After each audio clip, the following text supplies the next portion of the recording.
Hi, everyone. Welcome to Getting Personal with Compt. I'm your host, Lauren Schneider. I'm the head of communications here. And this is a show that is all about speaking to workplace experts to uncover the ways in which we can make the workplace a more human experience, not just a better employee experience. Too often, I think we forget that we are people first, even though we like to call ourselves people first companies.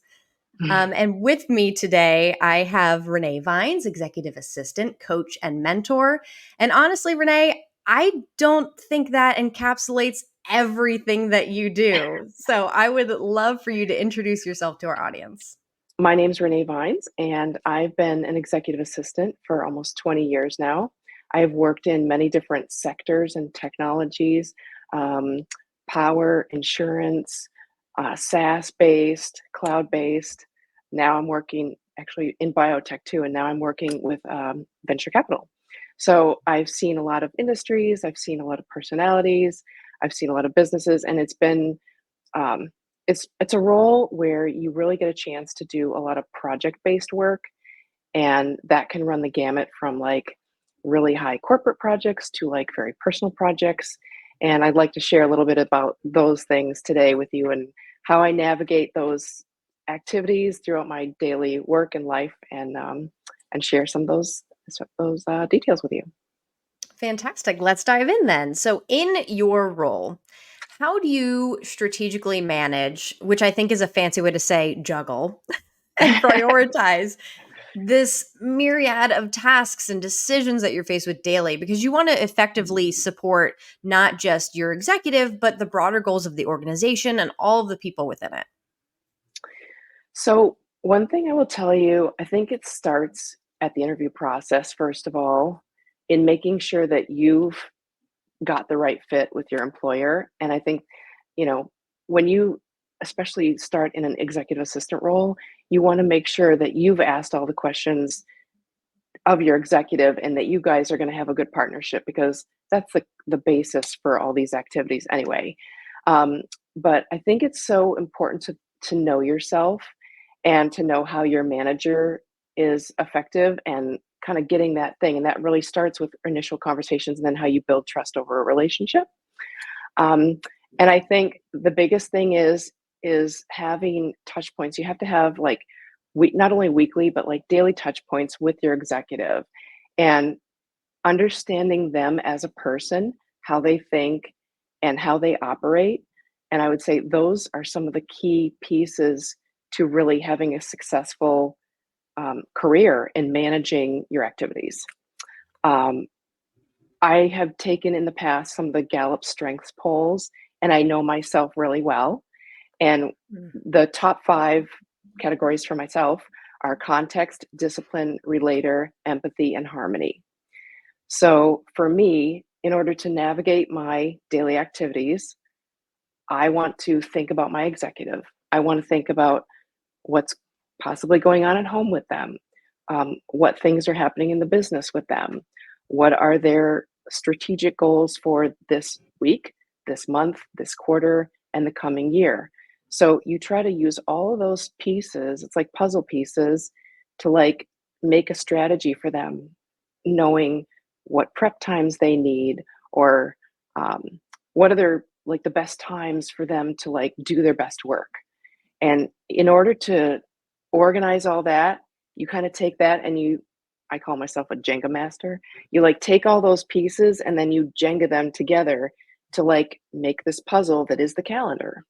So I feel like keeping in touch with your executive and like working hand in glove is so important because you need to really use that empathy. And I'm very high context. So knowing contextual background and operating within that backdrop is super helpful to making them successful because unless you can kind of crawl into their brain and know how they think and what their MO is, you're not going to really work hand in hand together.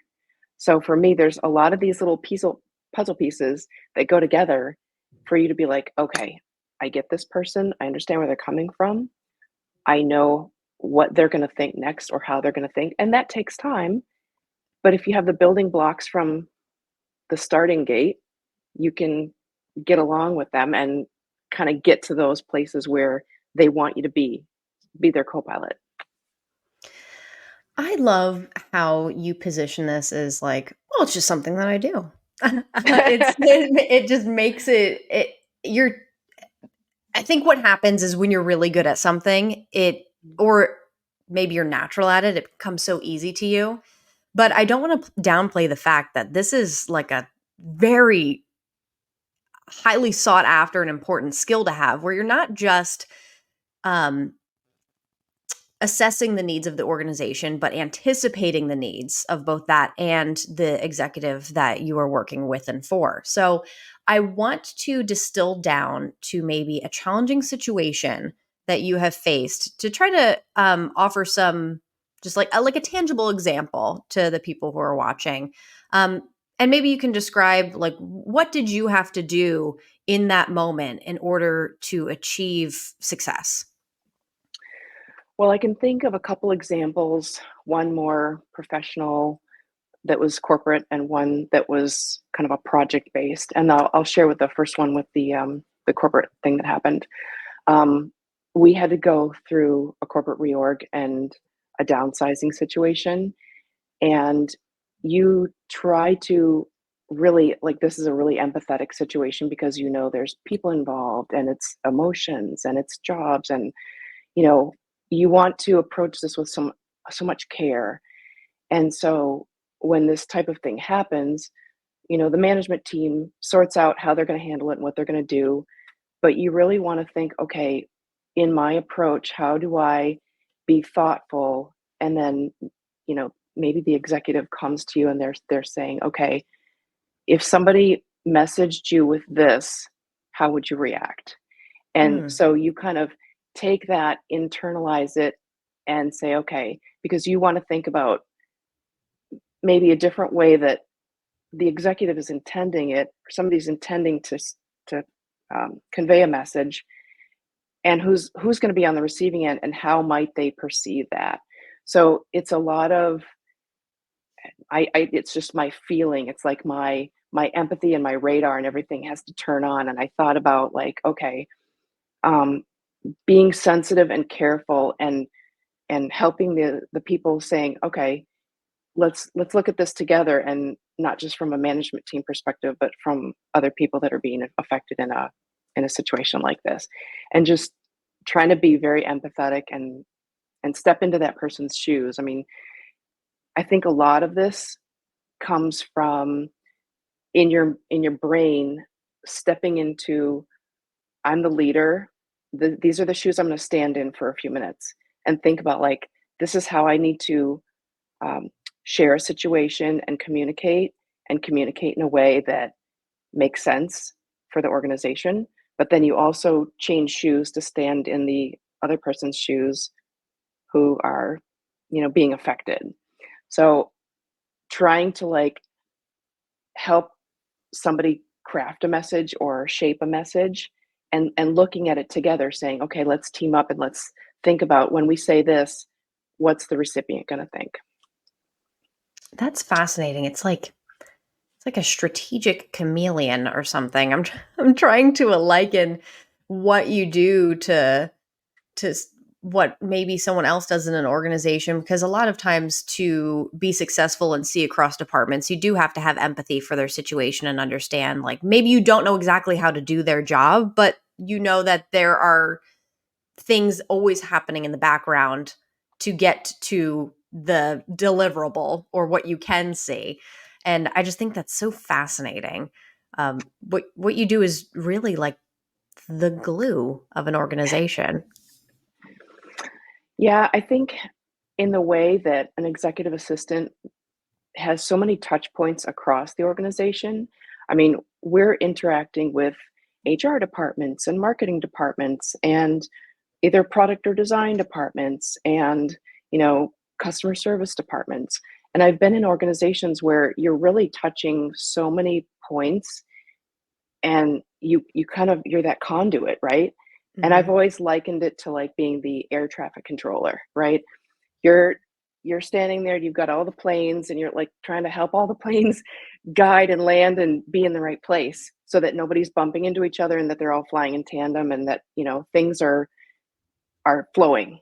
And Hmm. so being the conduit, you're like, okay, I guess I have a lot of airline scenarios I think about. It's like being somebody's co-pilot to help them fly their own plane, but like keep an eye out on the horizon for all the other planes so that everybody's working together. Sure. And so there's times when you've come back from a meeting or a call or, you know, you bumped into somebody at the coffee machine and they were like, hey, this is going on. We're having this event. Or, did you know that so and so was going to be in town for this other thing? And then you're like, ding, ding, ding, ding, ding. And for me, I'm a high networker.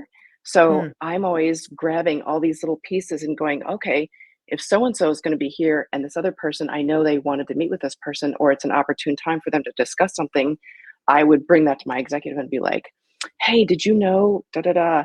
And then they were like, oh, that's really great. I never thought about that. And it's a way of like, you see across all these data points and you're able to Mhm. grab the ones that make sense to pull them together, and you can create opportunities and you can create kind of serendipitous, um, I don't know, I guess serendipitous opportunities for helping people get together or discuss projects or things like that. Sure, that makes a lot of sense. And So with that, I mean, this is kind of assumed, but I want to state that you have to be an excellent communicator, and like very clear and transparent, and also maybe sometimes brief, like abbreviated, because you have to get the point across. So, right. how do you then ensure that, say, the executive's vision and their directives are clearly communicated across teams, especially because they can't be everywhere at once? So, in that way, maybe you're their proxy. So I think there's, again, kind of tuning into my empathetic radar thing. You think about how people process information, Hmm. and maybe you're more visual, and maybe somebody else is more auditory, and how people receive messages or tune in. You think about, okay, how would I want to receive messages? And given you think about on a daily basis, we are barraged with Slacks and texts and emails and calls and all these different forms of communications. And you kind of have to figure out, I'm really good at, um, okay, what's the best way that you like to talk to me? I know people who are like strictly texters. I know people who are strictly slackers and they're like, save their other to-do laters or whatever their lists. So Hmm. like I think about when we would need to communicate with somebody, how we're going to do that in several different modes so that we catch everybody. Because there's nothing worse than when you work for the CEO who's trying to get a message out to a large group of people, and somebody who's on the receiving end who's, and everyone's important, but like somebody thinking that was an important message and I missed it because I missed it for whatever reason, or I it got buried or what, for whatever, what that can be really embarrassing for somebody even in management to say, "Oh my goodness, I didn't know about this meeting. How did I have no idea?" So you want to use all possible means of communications just to make sure that you are communicating in the way that somebody wants to receive that. So not only um, being a voice, but slacking a message, sending gentle reminders to people, and maybe sending a very specific tailored message to a smaller group of people, um, both visually and you know telling people like Hmm. auditorily. And I think that's so important because a leader wants to make sure that everything is clear and concise, and getting out to the people that obviously need to attend or be there. And I just remember using several different modes of communication within our group, because we had, at this one particular company, we had a group of executives who were strictly on WhatsApp because they were international, Hmm. and that was the best communication path for them.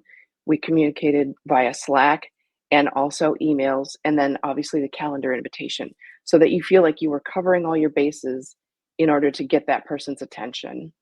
And then additionally, our top executive team, if they were being communicated with, for me, it was very important to make sure that I had a good relationship with all the admins who supported that executive team. Because in this role, sitting in the chair with your executive who you work closely with, it's so important to have not only buy-in, but just a really excellent relationship with those people because the EA team, they've got your back and we all supported each other. And that was one of the best things that I love and that I do love about working with other executive assistants is like knowing that you've got that kind of shared mindset and shared goals and using your communication skills to not only notify them so that they can communicate to their executives. And I think that's the last conduit Mm. point that's really important is like they may have seen it, they may not have checked their email, but you tell their executive assistant and they're going to be like, yeah, I need to make sure that my executive knows all the details so they can be there and everybody's happy and communicated out to in a proper way so that they have what they need. You mentioned something very key there that I think is the underlying like point of success or something here. You mentioned buy-in, and you have this unique task of amplifying not just the executive's effectiveness and influence over an organization, but you have to carve out your own influence and create those relationships with virtually everybody so that they know to communicate back with you, they trust you, they understand that the directives that are coming from you hold weight. How do you balance advocating the executive agenda with asserting your own professional perspective, your own insights, and nurturing those relationships?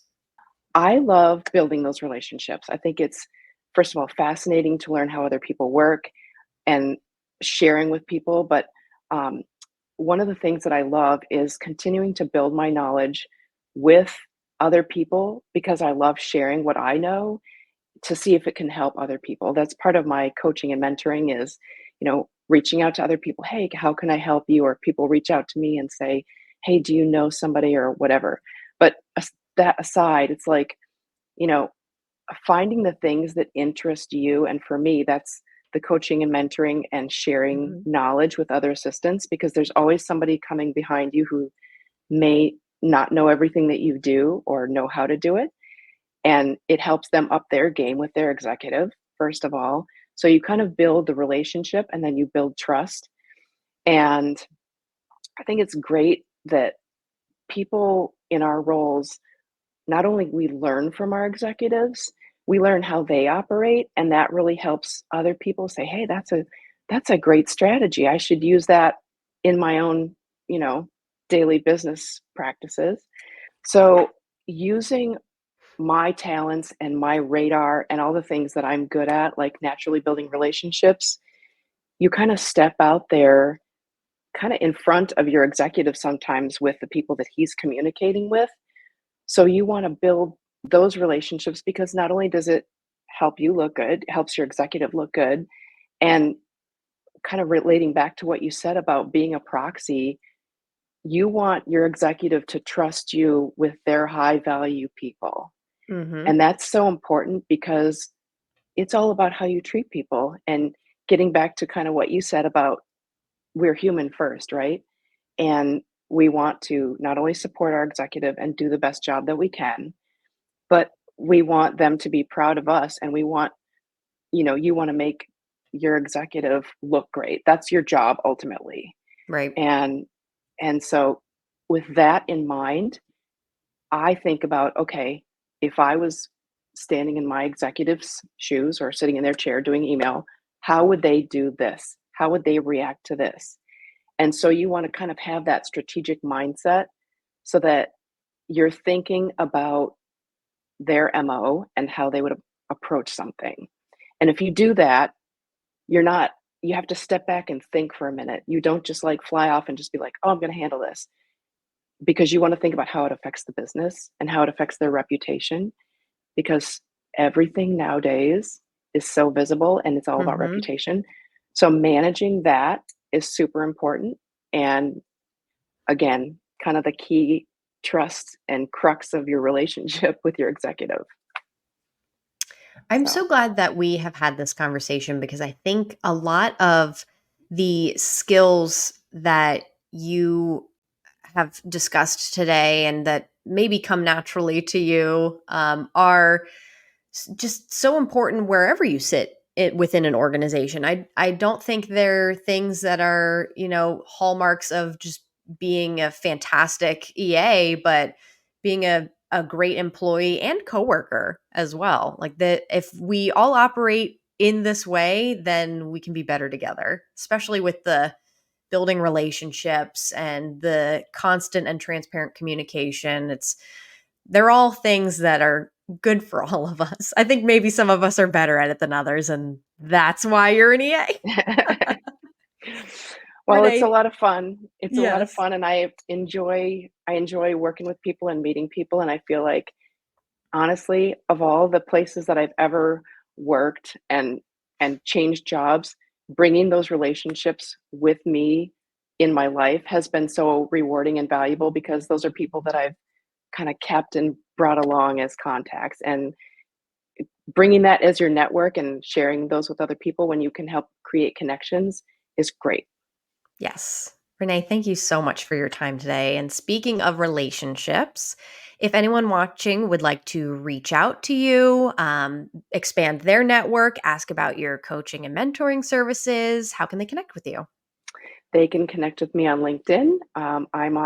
I'm right there on LinkedIn. You can find me and reach out and send me a message anytime. I would love to talk or share with anyone. Fabulous. And I know you are very responsive on LinkedIn. So that's a great place to reach you. I Thank you don't know. so much, Lauren. Thank you. I don't know how you juggle it all, but it's impossibly impressive. So thank you for your time today because I know it is valuable time. And for anyone who is watching, if you would like to be a guest on the show, you can send me an email, lauren@compt.io. Thanks for watching today. We'll see you next time.